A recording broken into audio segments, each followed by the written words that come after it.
Exclusive remix, remix, remix, remix.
Then I am strong. आगे आगे आगे गानी तो ये जवानी मैं तो दिल के राजा यो ते मोर दिल के रानी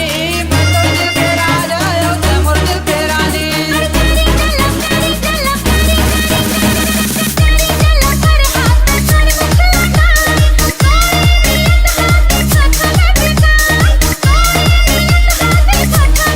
ओजी तो बहिनील भगाना है वो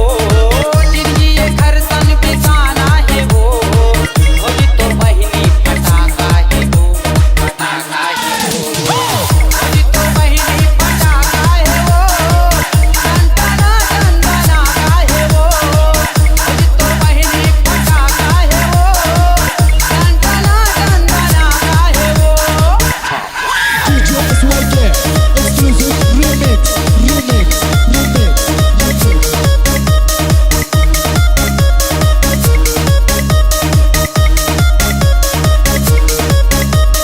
अपन मन मंदिर में मोला बसा ले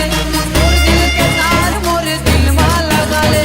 मोर दिल के तार मोर दिल में लगा ले अरे दिल खोल के बैठे हो बैठे बैठे खोल के बैठे हो दिल के दुकान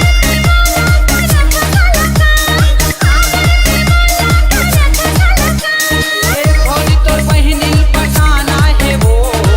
फौजी तोर बहिनील पटाना है वो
Download from www.cgmudja.in.